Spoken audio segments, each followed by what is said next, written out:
will be cooking and take you guys step by step about how to cook this fantastic.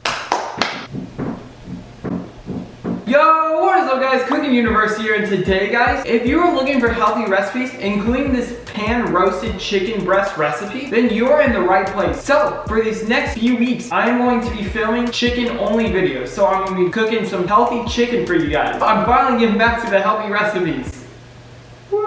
So without further ado, let's get into the ingredients. First things first, you need 4 chicken breasts, halves with the skin. I think there's 4 in here, I'm pretty sure. But they're really small pieces of chicken though. It says use the skin, but I ain't using the skin. Any kind of salt will work for this recipe too. I got pink salt right here because that's the healthiest salt. Some ground black pepper, 1 tablespoon full of herbs, and it can be any herbs. So I got some thyme and some parsley. Those are gonna be the herbs. You can also add rosemary and any type of herb and this works. And these herbs are completely optional, by the way. 2 tablespoons of olive oil, and it just says olive oil, so I got the extra virgin olive oil, the liquid kind. I hope it's the liquid kind, not the spray.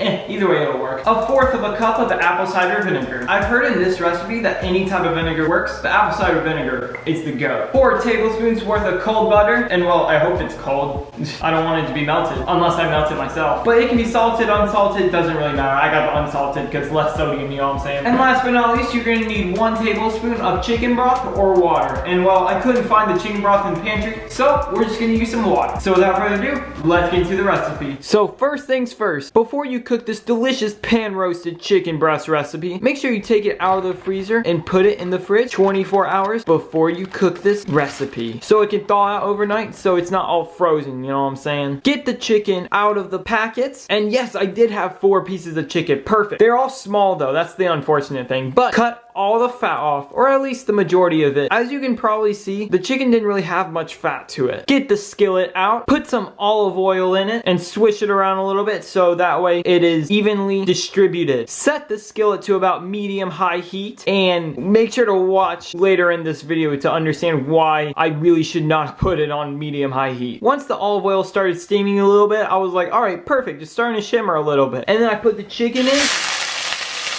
Oh, yeah, it's shimmering, alright. All of a sudden, it just splattered everywhere, made all that sound. It scared me so much. Gee, what the heck? Have fun watching me try to put the rest of the chicken in, too, because that was scary.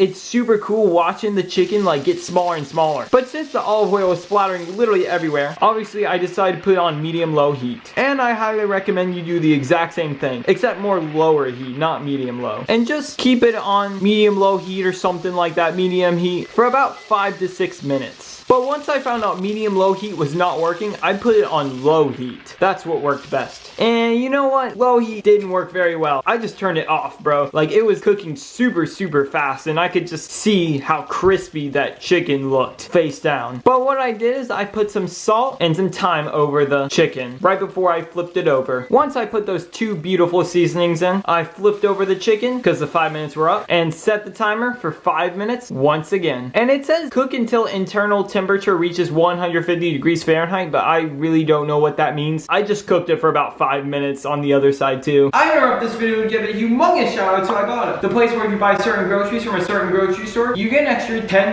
cash back on the groceries that you bought. I'm trying to memorize this. I think I've got to memorize this. I have saved a ton of money off some of the ingredients of this recipe. All you gotta do is just sign up using my referral code, link in the description below, or subtitle right around here. And once you submit your first receipt on Ibotta, not your second or third, your first or 0th, you get an extra $10 back on the groceries that you bought. But that is only if you use my referral code. If you don't use my referral code, this is a whole scam. And the best part about Ibotta is that it's completely free to sign up. So it kind of is in this game. And I would like to put a disclaimer on this video, say that I also make $10 cash back on Ibotta too. But man, that chicken looked crispy. And I was like, ooh, this is actually gonna taste pretty good. I thought it was overcooked. But what I did is I just put some parsley over it and some ground black pepper over it. Now I could have put parsley on the other side, but I didn't. But make sure you put the salt and the pepper on different sides. But as you can see, that olive oil was splattering everywhere, even when the heat was off. Now what you do is you add the apple cider vinegar into the skillet, and it says 1/4 of a cup of apple cider vinegar. Obviously I don't measure usually, so I just guessed, and yeah, it took me a few tries to be like, yes, that looks like 1/4 of a cup. So I kept putting it in. After that, I turned it back to medium-low heat because the olive oil stopped splattering everywhere. And I saw 3 tablespoons of butter, so I decided to use the rest of the 3 tablespoons and then cut 1 tablespoon off of the butter and then put it into the skillet along with the apple cider vinegar and chicken. And then shake pan gently until the butter melts and internal temperature of chicken reaches 160 to 160 degrees Fahrenheit. I don't really know what that means, but okay. All I knew what it meant is to shake pan gently, so that's what I did until the butter melted. And then shake it for about 2 to 3 minutes. I just set it for 2 minutes because I was like, this butter is melting really, really fast. Once the chicken is about done cooking and the butter is about melted, add a splash of chicken broth or water. I just did the water. If sauce needs to be thinned, and I don't know if the sauce needs to be thinned or not, I just added some water because I was like, you know what, it's best to drown the chicken in liquid because I was afraid that it was going to be super dry if I didn't do that. Once those 2 minutes were up, I made sure to grab a knife and cut the chicken, see if it was pink or not. And as you might can see, it was just a little bit pink, so I just kind of let it sit in there on medium-low heat for some time. Keep cutting them into little bits, flipping them over, make sure they're evenly cooked until there's no pink left. And while I'm cutting the chicken and flipping the chicken over, if you're interested in discovering more about getting cash back on groceries, then be sure to check out I Bought It. I have the link in the description below. I didn't want to cut the chicken too small, and I just let it sit there for about 10 minutes or so, I'd say. I didn't really set a timer. And then after that, I was like, you know what? The chicken is white. It's no longer pink. So I turned off the oven.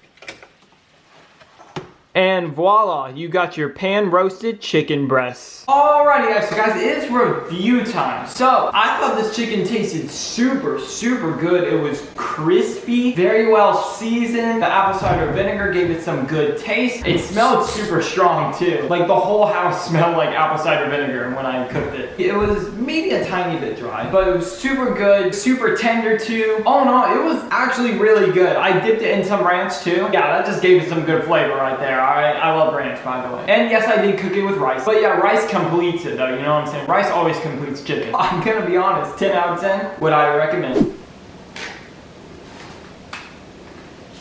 Oh, didn't see you there.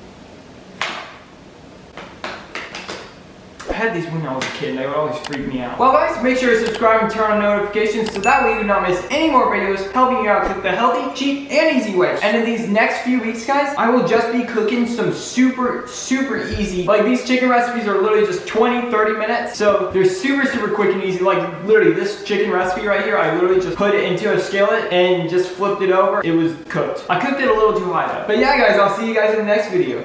Take care.